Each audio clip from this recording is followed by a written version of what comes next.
Chers étudiants, bonjour et bienvenue dans cette nouvelle vidéo dans laquelle nous essayerons de vous expliquer les notions de la didactique générale, didactique des disciplines et enfin didactique professionnelle. Mais avant de commencer, je vous prierai de vous abonner à la chaîne et d'activer la cloche afin de recevoir les notifications des prochaines vidéos.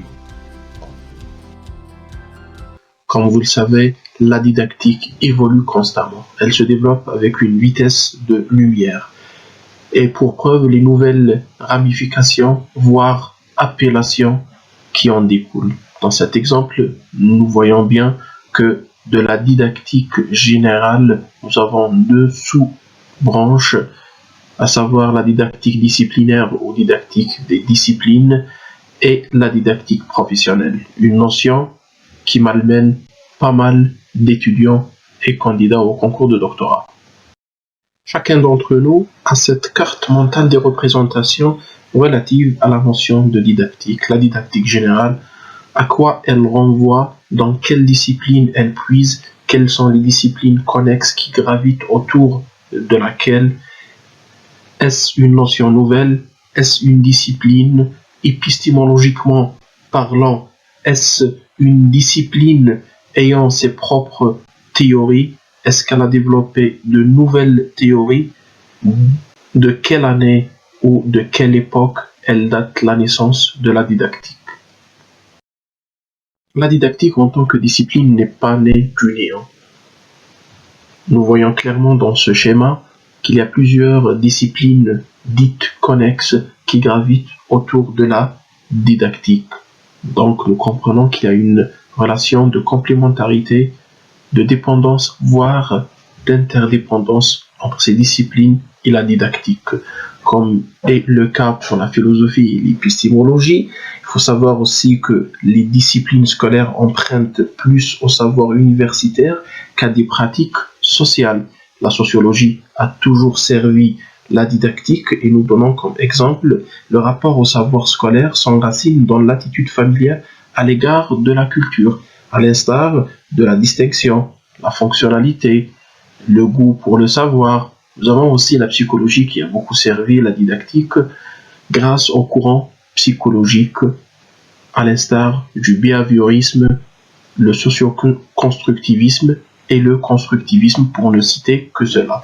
Pour ce qui est de la pédagogie, c'est une notion qui est toujours prise pour synonyme de la didactique pour certains étudiants, mais la relation entre les deux, c'est une relation de complémentarité et il y a une distinction entre la didactique et la pédagogie, pour ne pas prendre les deux termes pour des synonymes. Nous avons aussi l'ergonomie qui s'intéresse à l'organisation du travail. Elle sert et continue à servir la didactique. Et enfin, les sciences de l'éducation, où certains chercheurs ou didacticiens parlent d'une relation d'inclusion de la didactique dans les sciences de l'éducation. Dans une logique d'entonnoir, nous allons du général au particulier. Donc il est indispensable d'exposer ces généralités sur la didactique générale. Ce qu'est la didactique générale. La didactique est donc l'étude des questions posées par l'enseignement et l'acquisition des connaissances dans les différentes disciplines scolaires, dans les différents champs scolaires, voire professionnels. À l'origine, la didactique n'est pas clairement différenciée du champ des théories qui s'occupent des problèmes de l'enseignement, à savoir la pédagogie. L'objet de la didactique est de rendre un savoir transmissible pour les élèves et à la fin, on est dans la logique du savoir et non celle de la communication avec la relation pédagogique. Autrement dit, la didactique étudie comment rendre un objet de savoir transmissible auprès des apprenants. Comment faire en sorte que les apprenants assimilent, comprennent, transfèrent, conceptualisent un objet de savoir dans les meilleures conditions et dans le respect de sa spécificité. Revenons vers la question de la pédagogie. Il faut savoir que progressivement, la didactique se différencie de la pédagogie par le rôle central des contenus disciplinaires et par sa dimension épistémologique. la nature des connaissances à enseigner, la nature sur la connaissance ou savoir à enseigner. À la fin, il faut dire aussi qu'on est dans le savoir enseigner quand on parle de pédagogie. Et quand on parle de didactique, on est dans les savoirs à enseigner. C'est-à-dire, la pédagogie, c'est savoir enseigner. La didactique, c'est les savoirs à enseigner, ou autrement dit, les contenus à enseigner ou à transposer. Les didactiques, qu'elles soient générales ou disciplinaires, ont commencé à développer leur théorie à partir de 1970. Nous retenons cette définition de Buchton qui définit la didactique disciplinaire comme étant une didactique qui a pour objet de modéliser les meilleures conditions pour faire acquérir à des sujets des objets de savoir qu'elle étudie, identifie et questionne. Nous passons vers la deuxième définition de Philippe Mérieux qui définit la didactique comme étant une discipline qui est constituée par l'ensemble des procédés, méthodes et techniques qui ont pour but l'enseignement des connaissances déterminées.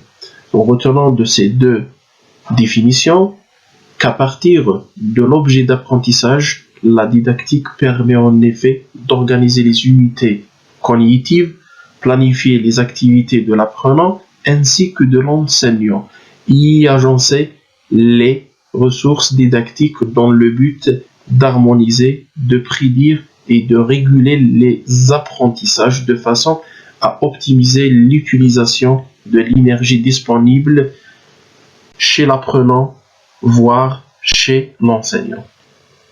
Didactique et pédagogie. Ce sont deux termes qui ont une longue histoire derrière eux. Et d'ailleurs, certains étudiants les prennent pour des synonymes, alors que les deux termes sont bel et bien distincts. Ces deux termes ont vu leur signification varier au fil des siècles. Pour la didactique, on dit que c'est un processus d'acquisition et de transmission des connaissances, où la didactique, elle est centrée sur les contenus du savoir, alors que la pédagogie est centrée sur les relations entre enseignants et élèves. En pédagogie, on est dans le relationnel, alors qu'en didactique, on est centré sur le rapport au savoir. Par contre, la pédagogie éclaire le rapport à la loi en classe, ou autrement dit, c'est l'art de conduire la classe. Il faut être simultanément attentif aux deux dimensions, à savoir pédagogique et didactique. Pourquoi? Parce que si nous prenons comme exemple travailler des élèves ou faire travailler des élèves en groupe correspond à un projet pédagogique, certes, mais ce projet pédagogique n'a de sens que par rapport à sa justification didactique. C'est-à-dire déterminer en quoi ce travail de groupe apporte un plus aux élèves dans l'appropriation des connaissances. À la fin, il faut savoir une chose, que la didactique sert à décrire ce qui se passe, c'est-à-dire une attitude descriptive et dire ce qu'il convient de faire. Donc on est dans ce qu'on appelle une attitude perspective. Alors, à quoi sert la didactique? La didactique sert à dire ce qui se passe. Nous sommes dans une attitude descriptive. Elle sert aussi à dire ce qu'il convient de faire. Donc nous sommes dans une attitude prescriptive. Prescrire ce qu'il y a lieu de faire. Et à la fin, conseiller ce qu'il est possible de faire. Donc nous sommes dans une attitude suggestive ou attitude dans laquelle on donne des propositions et des solutions. Qu'est-ce que la didactique professionnelle? C'est une discipline qui repose sur l'analyse du travail et le développement de compétences, c'est-à-dire les compétences du sujet. Elle est donc caractérisée par un regard sur l'apprentissage établi du point de vue de l'activité, et là on désigne par activité l'activité professionnelle en l'occurrence. Elle est aussi caractérisée par un regard sur l'apprentissage établi du point de vue du développement du sujet, ou plus exactement du développement de ses compétences. Il faut savoir aussi que la didactique professionnelle est issue de la recherche pour devenir progressivement une ingénierie. Le développement de cette dernière renforce le lien entre le travail et la formation. Elle est ou elle fournit un cadre théorique et méthodologique. Quant à l'origine de cette discipline, elle vient du monde de la formation des adultes. Et d'ailleurs, Pierre Pastré, ou le père spirituel de la didactique professionnelle, a l'habitude de faire précéder une action de formation par l'analyse du travail, mais aussi de regarder de plus près ou de près sur ce qui apprend ou ce qui s'apprend dans et par le travail lui-même. C'est le sens qu'il a donné au terme didactique professionnelle. Certes, elles sont issues de la même discipline mère qu'est la didactique générale, mais la didactique professionnelle et la didactique disciplinaire sont deux notions totalement différentes, bel et bien distinctes, pour les raisons suivantes. La didactique professionnelle se démarque de la didactique des disciplines par son objet et l'objet de sa transmission. La didactique professionnelle, quant à elle, ne se structure pas autour d'un corps de savoir, mais autour d'un agir professionnel qui convoque des gestes, des compétences, des savoirs pragmatiques qui peuvent être éclairés par des notions d'ordre épistémologique. Il faut savoir aussi que la didactique professionnelle est une forme d'une didactique du métier, alors que la didactique des disciplines ou disciplinaires est une forme de didactique qui repose ou qui est centrée sur le savoir. Pastré ajoute aussi que la didactique professionnelle se veut pleinement une didactique, c'est-à-dire une étude du processus de transmission et d'appropriation des connaissances en ce qu'elles ont de spécifique par rapport au contenu à apprendre. Simplement, elle se centre beaucoup plus sur l'activité que sur le savoir. La notion d'analyse du travail est une notion centrale dans la didactique professionnelle. Voyons ensemble qu'est-ce que l'analyse du travail. Analyser le travail désigne pour l'ergonome l'ensemble des démarches qui permettent de dire quelque chose sur le travail humain. Et avant de passer à autre chose, il faut tout d'abord définir qu'est-ce que ça veut dire l'ergonome ou l'ergonomie. L'ergonomie, c'est une science ou une discipline qui se veut une adaptation d'un produit ou d'une situation de travail à un utilisateur.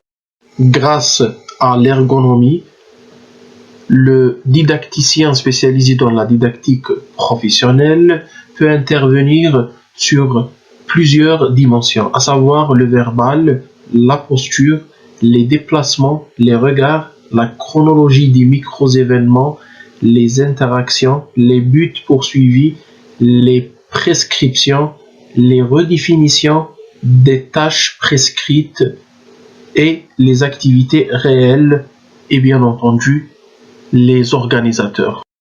De ce fait, l'analyse du travail désigne aussi une démarche méthodologique utilisée en ergonomie, c'est-à-dire la science du travail, en organisation, en gestion de production, ainsi qu'en ressources humaines et en ingénierie de la formation. L'analyse du travail est une démarche qui vise à recueillir des données indispensables avant la réalisation d'une intervention ou ce qu'on appelle une formation. D'ailleurs, c'est le but de la didactique professionnelle. Et d'une manière générale, on distingue deux niveaux dans l'analyse du travail, à savoir l'analyse de la tâche ou les activités constitutives de l'emploi, les référentiels, les programmes scolaires, les fiches de poste et tout ce qui s'ensuit. Aussi, elle est sur un autre niveau qui s'appelle l'analyse des conduites opératoires de la personne. Cela veut dire que cette analyse des conduites permet d'apprécier les compétences mises en œuvre pour la réalisation d'une activité. Nous arrivons maintenant à cette notion clé ou centrale aussi dans la didactique professionnelle, sur laquelle repose la didactique professionnelle, c'est la psychologie du travail qui désigne une analyse de la dimension cognitive de l'activité professionnelle. C'est-à-dire travailler comporte une part de diagnostic de situation, de résolution de problèmes et de planification, et bien entendu de mettre en œuvre des stratégies. Selon Faverges, c'est aussi une distinction et articulation entre tâches prescrites et activités de travail. Autrement dit, la psychologie de travail intervient en amont et durant et en aval de la tâche professionnelle. Ce schéma inspiré de Parmentier se veut une ingénierie de la formation. Nous allons la considérer comme étant une formation dans le domaine de langues étrangères. Commençons tout d'abord par l'analyse des besoins de la formation. Le didacticien spécialiste en didactique professionnelle commence tout d'abord par analyser ou recenser les besoins du public qu'il va former ou les besoins des formés. Après avoir analysé, il va expliciter et formaliser l'objet de la formation, c'est-à-dire il va concevoir le contenu à enseigner et assigner des objectifs pour ce contenu. Troisième étape, il va dispenser ou réaliser la formation proprement dite. Dernière étape, c'est l'évaluation de la formation. Autrement dit, la didactique professionnelle intervient, comme nous l'avons bien cité, en amont, pendant et en aval de la formation. Nous arrivons au terme de cette vidéo. Nous vous souhaitons une bonne chance, un bon visionnage et à la prochaine dans une autre vidéo.